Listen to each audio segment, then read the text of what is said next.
मुख्यमंत्री भूपेश बघेल जगदलपुर में करेंगे ध्वजारोहण, लालबाग मैदान में लेंगे परेड की सलामी, शहीद जवानों को देंगे श्रद्धांजलि। छत्तीसगढ़ की दो बहादुर बेटियों को मिलेगा सम्मान, दोनों अपनी बहनों की मौत के मुंह से खींच के वापस लाई थी, अब राज्यपाल देंगी आज वीरता पुरस्कार।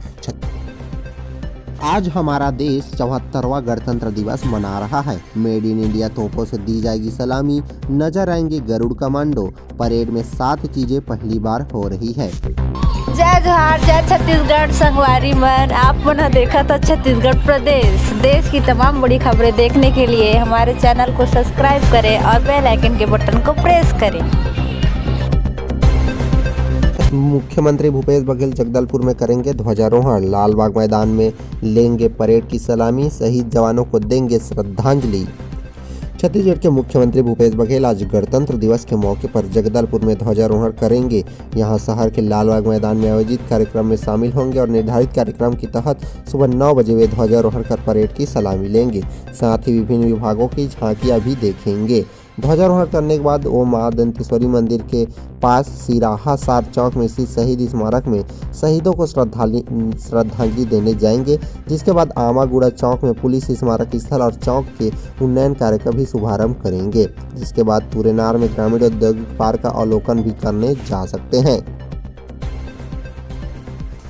वहीं छत्तीसगढ़ सरकार ने 300 से ज्यादा बंद स्कूलों को खोला है। भूपेश बघेल बोले, बीजेपी नहीं बताई नोटबंदी में कितना पैसा जमा हुआ है, 133 करोड़ की मिली सौगात। मुख्यमंत्री भूपेश बघेल बुधवार को बस्तर जिले के गिरोला गांव पहुंचकर हिंगलाजिन देवी के दरबार में मत्था टेककर क्षेत्र के खुशहाली की कामना की है, जिसके बाद गिरोला में आयोजित आम सभा में पहुंचकर मंच में जिले वासियों को करीब 133 करोड़ रुपयों की 98 विकास कार्यों की सौगात दी है।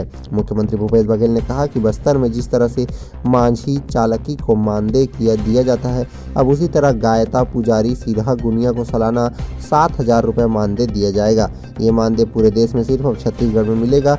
बस्तर के आदिवासी बीजेपी की सरकार में महुआ सड़कों पर फेंकते थे, लेकिन हमारी सरकार ने कोरोना जैसी महामारी के समय में भी 30 रुपये किलो में खरीदा था। तेंदुपत्ता का हम 4,000 मानक बोरा हम दे भी रहे हैं। भाजपा पर कसा तंजा।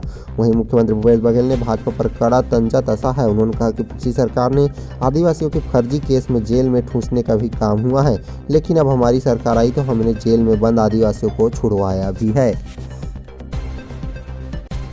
छत्तीसगढ़ की दो बहादुर बेटियों को मिलेगा सम्मान, दोनों अपनी बहनों की मौत के मुंह से खींच के वापस लाई थी, अब राज्यपाल देंगी आज वीरता पुरस्कार। छत्तीसगढ़ के दो बहादुर बेटियों को गणतंत्र दिवस के अवसर पर राज्य वीरता पुरस्कार से सम्मानित किया जाएगा।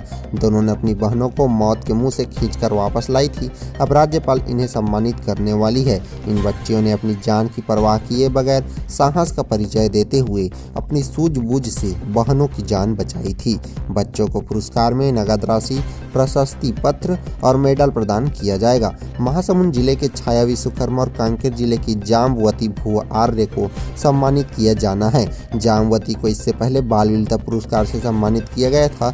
वहीं कांकेर जिले के भानु प्रताप ब्लॉक के भाना बेड़ में की रहने वाली 8 साल की बच्ची जामवती भू आर्य ने अपनी 2 साल की बहन को नदी में डूबने से बचाया था। वो नदी की तेज लहर से बच्ची को बचा के वापस ले आई थी। 4 सितंबर 2022 को जामवती अपनी 2 साल की बहन मोसिका के साथ अपनी मां धन्येश्वरी को ढूंढते ढूंढते नदी के पास जा पहुंची थी। इनकी मां नदी के दूसरे छोर पर मजदूरी करने के लिए गई हुई थी। मां की तलाश में दोनों बहनें एनीकट से नदी पार करने लगी। तभी दोनों बच्चों का पैर फिसल गया और वे नदी में जा गिरे। नदी में जमा कचरे और झाड़ियों में दोनों बहनें फंस गई, लेकिन फिर पानी का बहाव तेज होने के कारण दोनों बहने लगी। बड़ी बहन जामवती ने झाड़ियों को एक हाथ से पकड़ रखा था और दूसरे हाथ से वो छोटी बहन का हाथ भी थामे रही। आधे घंटे तक दोनों बच्चे इसी तरह संघर्ष करती रही, लेकिन तेज बहाव के बावजूद बड़ी बहन ने छोटी बहन का हाथ नहीं छोड़ा और छोटी बहन के पेट में भी काफी पानी चला गया था।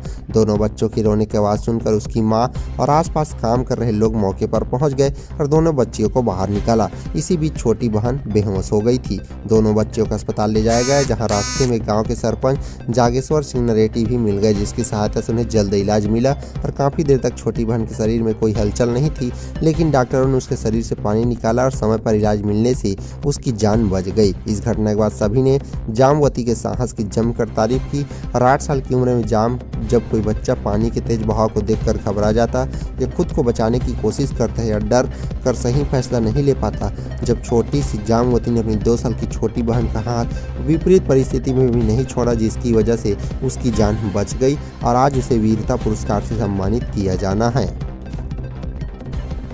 आज हमारा देश 74वां गणतंत्र दिवस मना रहा है। मेड इन इंडिया तोपों से दी जाएगी सलामी, नजर आएंगे गरुड़ कमांडो। परेड में 7 चीजें पहली बार हो रही है। आज हमारा देश 74वां गणतंत्र दिवस मना रहा है। राष्ट्रपति द्रौपदी मुर्मू कर्तव्य पथ पर सुबह तिरंगा लहराएंगी और इसके बाद परेड और झांकियों का कार्यक्रम शुरू हो जाएगा। ये दिन के 12 बजे तक चलेगा। इजिप्ट यानी मिस्र के राष्ट्रपति अब्देल फतेह अल सीसी कार्यक्रम के मुख्य अतिथि हैं। परेड में राज्यों, विभागों और आर्म्ड फोर्सेस की कुल 27 झांकियां निकाली जाएगी। इसमें 23 कल्चरल होगी। इस सब के दौरान 7 बातें ऐसी है जो पहली बार हो रही है। अंग्रेजों की बनाई तोपों की जगह भारतीय तोपों की सलामी होगी इस बार। बीएसएफ की ऊंट टुकड़ी में पहली बार महिला अफसर नजर आएंगे। इंडियन एयरफोर्स के गरुड़ कमांडो एयरफील्ड ऑपरेशंस में एक्सपर्ट भी नजर आएंगे। फ्लाई पास्ट में पहली और आखिरी बार दिखेगा विंग्स स्टेलियन। सिर्फ स्वदेशी हथियारों का डिस्प्ले अग्निवीर भी परेड में शामिल होंगे। परेड में सिर्फ मेड इन इंडिया यानी स्वदेशी हथियारों का डिस्प्ले होगा। यहां तक कि एम्यूनेशन भी स्वदेशी होंगे। दिल्ली एरिया के chief of staff major general Bhuvnesh Kumar ने बताया कि आत्मनिर्भर भारत के तहत सेना कई स्वदेशी इक्विपमेंट्स का प्रदर्शन करेगी। इस परेड में K-90 वज्र, हारीवर्टज, MBT, अर्जुन नाग एंटी टैंक गाइडेड मिसाइल नजर आएंगे। पहली बार नारकोटिक्स ब्यूरो की झांकी दिखेगी। कैनाइन मेंबर्स लिंबू और जैली भी नजर आएंगे। देश का सबसे बड़ा drone show beating the retreat ceremony भी